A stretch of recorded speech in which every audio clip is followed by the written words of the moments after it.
معاہدہ ہے، اور معاہدہ ہے میثاقاً غلیظہ، انتہائی مضبوط معاہدہ ہے۔ اچھا اب وہ معاہدہ ہو گیا جس کو قرآن نے میثاقاً غلیظہ کہا ہے، یعنی کہ اٹوٹ قسم کا آپ کا کانٹریکٹ ہے، اور اس کی بیسس کیا ہے کہ آپ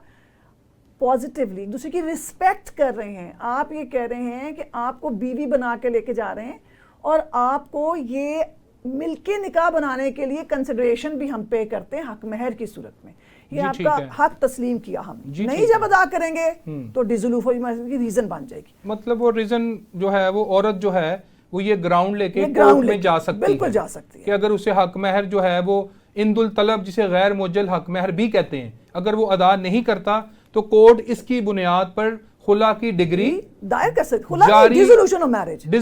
very clear for okay dissolution marriage ہو سکتی ہے، اور ویسے بھی جو بچوں کی پیٹرنٹی اور جو سینکٹیٹی آف میرج ہے وہ ڈسٹرب ہو جاتی ہے اگر آپ نے حق مہر ادا نہیں کیا، دھوکہ کیا نا، کہا کہ دیں گے دیا نہیں، معاف بھی نہیں کیا گیا۔ میڈم میں چاہوں گا کہ آپ ہمارے ناظرین کو خلا کا بھی ساتھ بتائیں۔ یہی بتانے لگے کہ اب آپ آ جائیں اس بات پہ کہ ریزنز ویلڈ کوئی بھی نہیں تھی،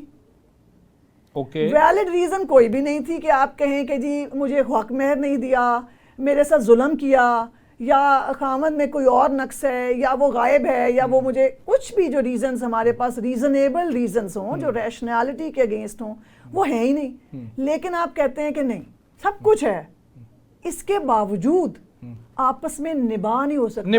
سکتا۔ وہ نباہ میں کیا چیز ہے اہم جو ہم نے جہاں سے بات شروع کی تھی کہ رسپیکٹ نہیں ہم ایک دوسرے کی کر رہے، یعنی خاوند میری رسپیکٹ نہیں کر رہا، میں خاوند کی رسپیکٹ نہیں کر رہی، اور عزت وہ بنیادی اس رشتے کی وہ بنیادی کڑی ہے۔ اگر آپ نے ایک دوسرے کی رسپیکٹ نہیں کی تو آنے والی نسلوں سے رسپیکٹ چلی جائے گی۔ حدود اللہ میں ایک بہت بڑی حد یہ ہے، اور یہ خلا کا حق بھی میں آپ کو بتاؤں، اگر آپ اس کو سمجھیں، اس کی فلسفے کو سمجھیں، وہ معاشرے میں ایک دوسرے کی بحثیت انسان رسپیکٹ کو قائم رکھنے کے لیے ہے۔